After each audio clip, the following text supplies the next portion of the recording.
Okay, so today I have for you some client stories. And the reason why I want to talk about client stories is because I spoke to one of my clients this morning, and she was talking about listening to some of the videos, and kind of her ears perked up when I was speaking about other people. So now I'm going to speak about her. So let's break her down. This was, or is, a 29-year-old female. Weight, height doesn't matter. Issues: too much caffeine in the past, dieting, and bloating, gut issues. You know, the same story. Tired, poor adrenal function. So she tried different diets, and I think she tried the 4-Hour Body, where you eat beans and garbage, and she actually gained weight on it. It was awful, and she was hungry all the time. And I get a lot of people that actually go and try these other diets, and then they're like, they find me somehow, and then they're like, I'm going to go and try this whole keto thing, and here I am.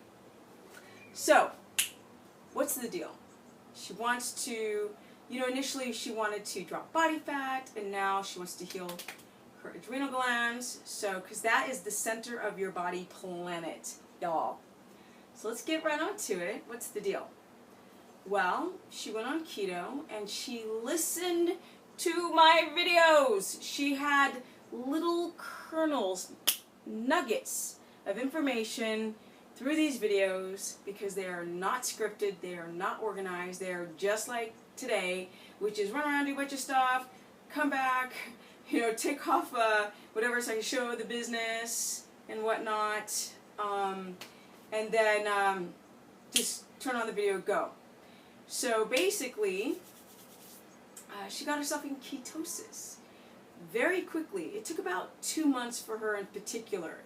Now, some of you are like, what? 2 months? And I'm like, yeah, because don't think you're going to be in ketosis within a matter of seconds, minutes, not even days, because actually in the beginning of trying your ketogenic lifestyle change, or graduating your carbs down, upping your fat and moderate protein, your body doesn't use ketones in the beginning.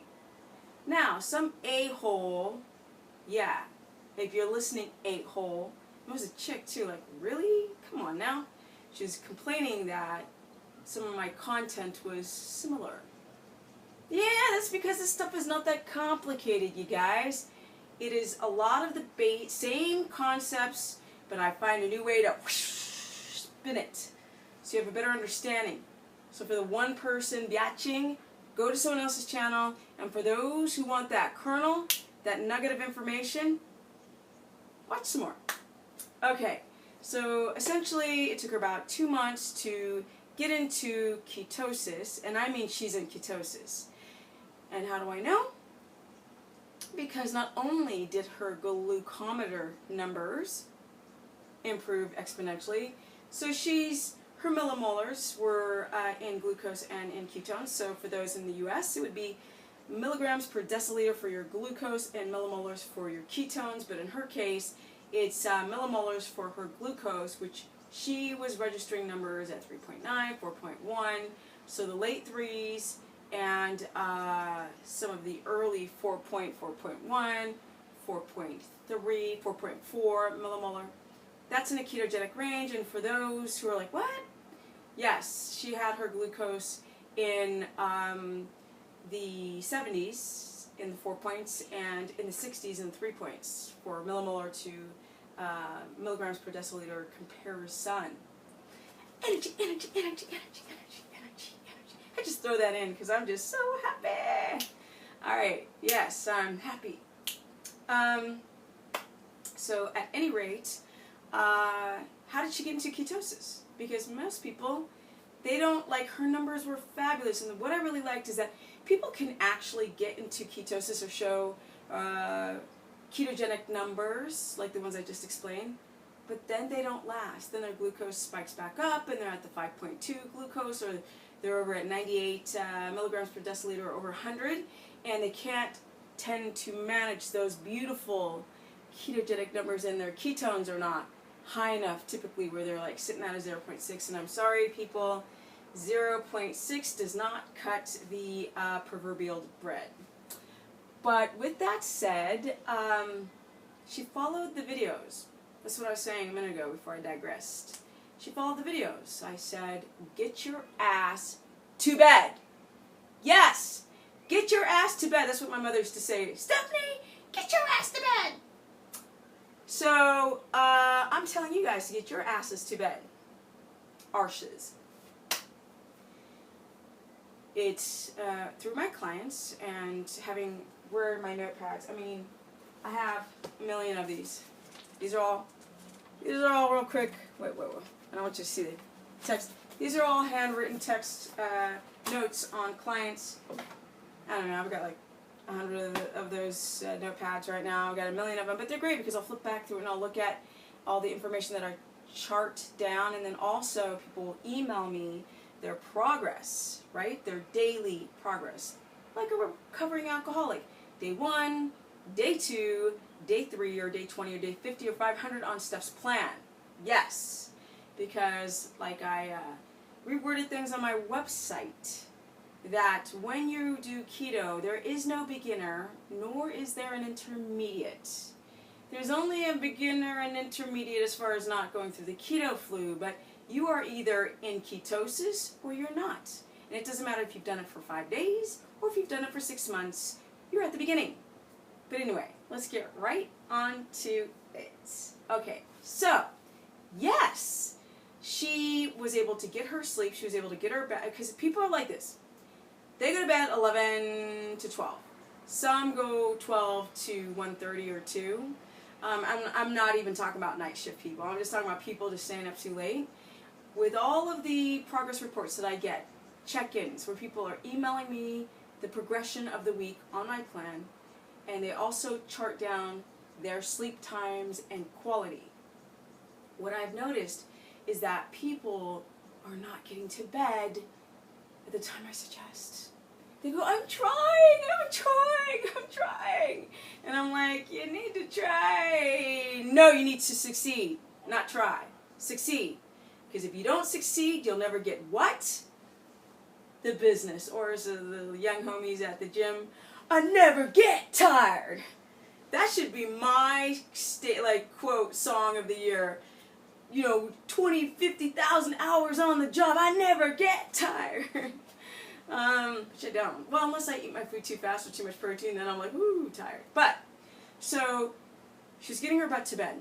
And I've started looking back at all the journaled information, and what? Yes, there's a correlation. Because the body wants to start repairing between 10 and 12 a.m. Growth hormone, fat loss, ketone production, and dogs barking in my building, and I'm over it. Every day, sirens or dogs. I'm just saying. Okay. So, yeah, paper walls. Yeah, hey, for the rest of you people who live around the world, Callie, this stuff's made out of paper. Paper. Like, I could hear people breathe and sneeze next door. So, I guess I need to move. Yes, it's time to move. Different wall, because that kind of poo-poo-ish color, like a flat poo-poo, that's got to go. So, yes, your body has the biggest response once you get your ass to bed. The first 90 minutes of your sleep cycle, you need to start at the 1, the 2, the 3, the 4, and the 5th REM state level that is very reparative to get what? The business. So, the business. Yes, you want the business. You guys have issues, but you want to drop fat. You want to drop fat, but you're not willing to do whatever it takes. Well, guess what? You have to do whatever it takes. And you have to clean not only your nutrition, but you have to clean this right there. Because the reason why you're not getting into ketosis is because what's going on between those two ears? That's the problem. So she listened, and she got her ass to bed by 10. Because she was averaging 12 a.m. before. Yes. She got the blue blockers. Where are my blue blockers? I don't know. Okay, blue blockers are somewhere.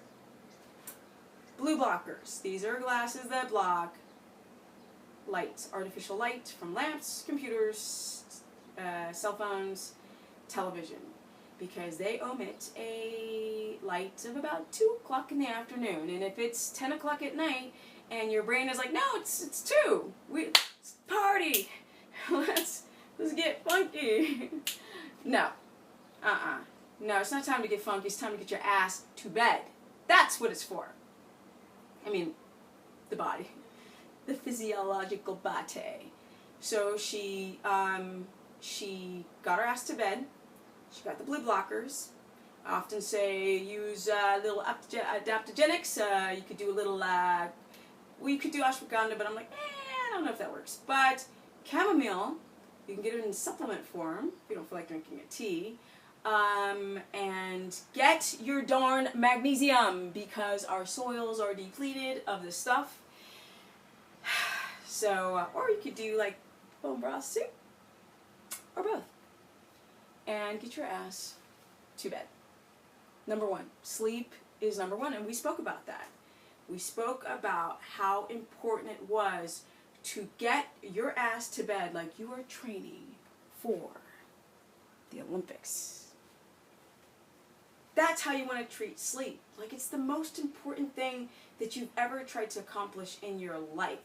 Because the other client I had high blood pressure. And we went through his background, and I was like, dude, look, you've been eating low carb for 15 years.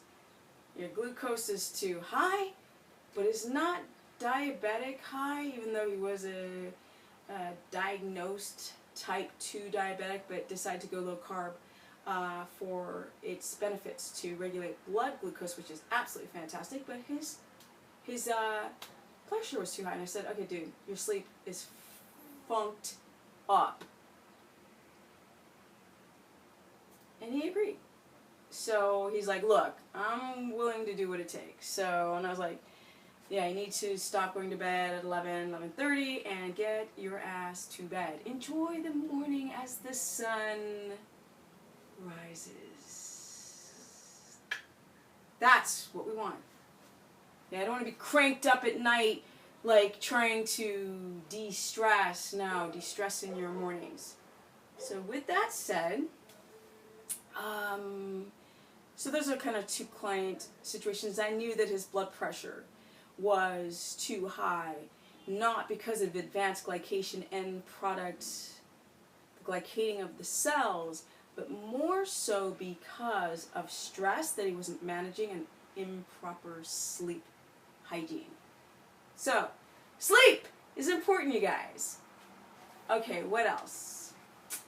Yes, what else did we talk about? Well, we talked about how she listened to not having her protein too high. She jacked her fats up as high as she needed to go. I spoke in my last video about 200, which I've not done a video saying 200, 2,000 calories. No, I have not. So that's information here, that's information there, and me puzzle piecing it together. What I really need to do is do a video about me doing the ketogenic diet. My first year on keto, I think that'll be a very successful video because I gained weight on keto the first year. Yes! I didn't give a shit. Sorry for the kids watching. I didn't care. Y'all are too obsessed with weight. It irritates the crap out of me because you're so sick. And you look inflamed, and you feel inflamed, and you're worried about a freaking couple pounds. Well, I heard, well, you heard, well, I don't give a crap. Let's do what makes sense. You are not in ketosis when you first go on the diet or lifestyle, whatever. You're not. In fact, you drop your carbs, and your brain freaking freaks out. It wants the carbs back. So, what? It goes into a gluconeogenic effect, and it breaks down muscle, and it converts into sugar, and it can do it within minutes to create adrenaline, then norepinephrine, and then the old cortisol, and your muscles go down the freaking toilet. Not mine, though. I'm freaking cranked up on the muscles. Yes. Feeling pretty darn good. 47, going on 48. How do you like them cookies, huh? Keto cookies with no peanut butter.